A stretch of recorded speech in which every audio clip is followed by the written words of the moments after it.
नमस्कार दोस्तों, आप सभी का स्वागत है।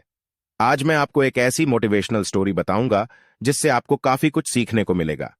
यह मोटिवेशनल स्टोरी है एक एलडीडीईके की, जो हमेशा अपने माँ बाप को दोष दिया करता था कि आपने मेरे लिए किया ही क्या है। तो उसके पिता ने उसको आभास दिलाने के लिए उसको एक दिन घर से बाहर निकाल दिया और कहा कि जाओ और पैसे कमा के लाओ। लड़का परेशानी में आ गया, माँ के पास गया।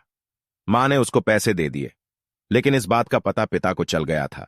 जैसे ही वह शाम को पिताजी के पास पैसे लेकर पहुंचा तो पिताजी ने कहा कि जाओ, इन पैसों को कुएं में फेंक के आओ। और उसने वो पैसे कुएं में डाल दिए। उसको उन पैसों की कीमत नहीं पता थी। पिता ने वापस ऐसे ही किया, लेकिन इस बार बच्चे के पिता ने उस बच्चे की मां को मायके भेज दिया। बच्चा अपनी बहन के पास गया, बहन ने उसको पैसे दे दिए। इसका भी पता उसके पिता को चल गया। शाम को जब वह घर आया और उसने पिता को पैसे दिए तो उसके पिता ने कहा कि जाओ और इनको भी कुएं में डाल के आ जाओ।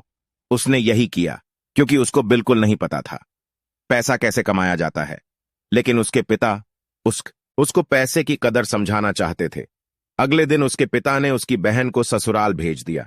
अब बच्चा परेशानी में आ गया। अब उसके पास कोई ऑप्शन नहीं था।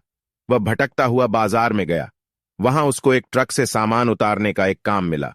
बदले में उसको कुछ कैसे मिले, उन पैसों को लेकर के वह अपने पिताजी के पास आया। वह उसकी खून पसीने की कमाई थी। पिताजी ने कहा कि जाओ, इन पैसों को कुएं में फेंक आओ। इस बार उसकी ज्वाला भड़क उठी थी और उसको बेहद गुस्सा आया कि यह मेरी खून पसीने की कमाई हुई मेहनत के पैसे हैं। तो उसके पिता ने कहा कि अब आई तुम्हें यह बात समझ में कि पैसे कितनी मेहनत से कमाए जाते हैं। जब तुम हमसे कहते हो कि आपने मेरे लिए किया ही क्या है, लेकिन जब तुम खाना खाते हो तो तुम्हें यह नहीं पता कि आज तुम्हें जो 2 वक्त का खाना मिल रहा है, उसके लिए जो पैसे हमने कमाए हैं उसके लिए भी मेहनत करनी पड़ती है। बच्चे को उसकी गलती का एहसास हो चुका था।